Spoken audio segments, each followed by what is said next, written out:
juga kangen atas gedung ini, gedung MPR. Karena 5 tahun di sini. 5 tahun. Terima kasih Pak Amin atas waktunya kami. Kalau menurut istilah Pak Bas ini kita sudah merasakan deja vu.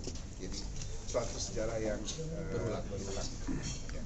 Jadi pertama kami sudah menyampaikan banyak hal dan meminta masukan juga dalam banyak hal untuk perbaikan bangsa ini ke depan.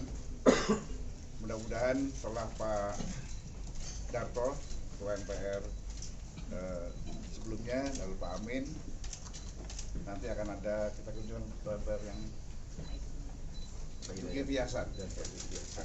Nah, yang menarik dari Pak Amin adalah bahwa Pak Amin merasakan hal yang sama dengan apa yang kami rasakan, dengan apa yang dirasakan oleh banyak rakyat Indonesia atas sistem politik dan sistem demokrasi kita hari ini. Demokrasi yang harusnya demokrasi is king, tapi sudah berubah menjadi demokrasi cash is king. Ya.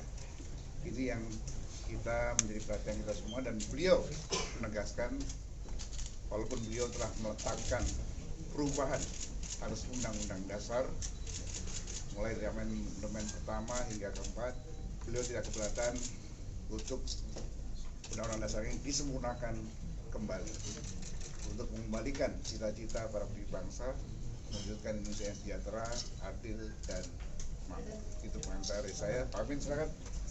Ya, saya sebentar saja.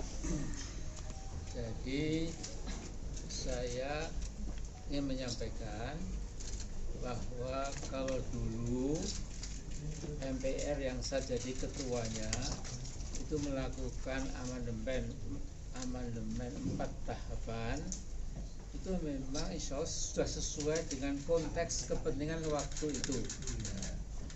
Jadi zaman itu bergerak, ya, kita hidup dalam sebuah sejarah, bukan mitos. Kalau mitos itu mandek, ya. Sejarah itu terus berjalan pantare, ya, pantare. Kemudian ada perubahan kuantitatif, tapi juga kualitatif. Bangsa besar ini tentu juga kena hukum sejarah itu. Nah, jadi kalau kami dulu itu melakukan 4 kali tahapan amandemen, itu ya alhamdulillah sesuai waktu itu. Tapi itu lebih satu generasi yang lalu, tentu sudah berubah. Nah, sekarang Pak Bambang Susatyo dan semua ini, Pak Ahmad Basarah dan lainnya lah, ya, Pak Fadil Muhammad, semuanya lah, ya. Ini sekarang akan membawa terus, ya. Jadi kalau di Amerika itu, saya pernah di sana, ya, itu adanya anak-anak is a great country, pass it on, tomorrow's children have to carry on, it's a great country, pass it on, dan seterusnya. Ini negeri besar, kata anak-anak Amerika itu, mari kita lanjutkan ke depan, karena tomorrow's children, anak-anak masa akan datang itulah yang jadi orang dewasa, terus membawa ke depan terus, ya, harus sejarah untuk kebesaran negaranya. Saya kira saya kan outgoing generation, ya. Saya tinggal nunggu waktu kapan malaikat memanggil saya. Ini masih ada insya Allah beberapa, walaupun mungkin juga lebih cepat, ada juga bisa, ya. Belum tentu juga, ya. Tapi secara lahiriah kan seperti itu, ya. Jadi saya tadi menyampaikan jangan pernah pesimis. Ini negeri yang diberkati dari langit, yang Maha Kuasa, yang Maha Esa, ya.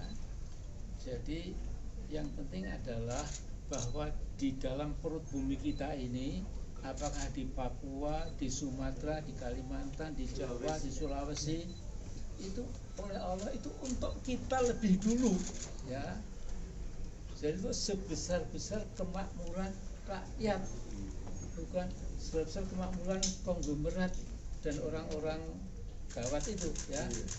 Nah, jadi ini penting sekali, ya. Jadi saya menyampaikan kalau mau dikasihkan diberi amandemen silahkan ya, sesuai kebutuhan zaman ya. Kemudian kalau ada kata presiden bangsa Indonesia asli mau dikembalikan lagi, mengapa tidak ya, supaya nanti tidak terjadi ada manusia di warga negara ya punya paspor ini tapi juga punya paspor asing, kemudian nyelonong ya dengan kekuatan uang besarnya itu bisa jadi presiden. Nah terakhir ya, jadi begini, jadi mengapa dulu saya sebagai ketua MPR itu melucuti kekuasaannya sebagai lembaga tertinggi yang memilih presiden ya, dan wakil presiden itu karena perhitungan kami dulu, perhitungannya agak naif. Sekarang saya minta maaf. Jadi dulu itu kita mengatakan kalau dipilih langsung one man one vote ya, mana mungkin ada orang mau menyogok 120 juta pemilih, mana mungkin, perlu puluhan ratusan triliun, ternyata mungkin. Nah itu loh ya, memang itu luar biasa kita ini ya. Nah jadi sekarang kalau mau dikembalikan dipilih MPR, mengapa tidak ya? MPR kan orangnya kan berpikir ya, punya pertimbangan ya. Tapi kalau rakyat pada umumnya itu biasanya ya di Amerika itu ada namanya demokrasi jadi dolarokrasi ya. Kalau kita itu demokrasi jadi rupiahtokrasi, dan rupiah brengsek semua kemudian ya. Jadi itu sajalah ya, mudah-mudahan kita doakan semua MPR sekarang ini bisa menaikkan tugasnya dan jadi lembaga tertinggi lagi ya, karena kalau tidak itu nanti MPR memang kurang berbobot. Jadi intinya Pak Amin ingin demokrasi is king, tidak lagi cash is king, begitu Pak Amin? Ya. Jadi waktu saya jadi ketua MPR itu, presiden itu kemudian kalau bangun pagi, wah di atasnya masih ada ketua MPR. Sekarang kan nggak dihitung ya. Enggak. Kalau dari Pak Amin melihatnya ini kan berarti demokrasinya mundur begitu ya Pak, nilainya itu dari kapan sih Pak tepatnya, atau mana yang kasus paling digarisbawahi entah putusan MA? Jadi gini, jadi maaf ya, jadi semua mengatakan ada backsliding demokrasi, blunder ya. Bahkan ada mengatakan race to the bottom ya. Gara-gara demokrasi yang rusak ini, semua lantas perlombaan untuk masuk ke jurang yang paling dalam. Nah, saya nggak nyebut nama, ini memang sosok seseorang yang nampaknya tidak mengerti demokrasi, ya. Semua diambil alih, ya. 94% DPR juga agak keenakan diambil alih, ya. Ini juga salah beliau juga, ya. Enggak tahu ya. Kemudian lembaga-lembaga tinggi juga disinakan, dioptasi ya.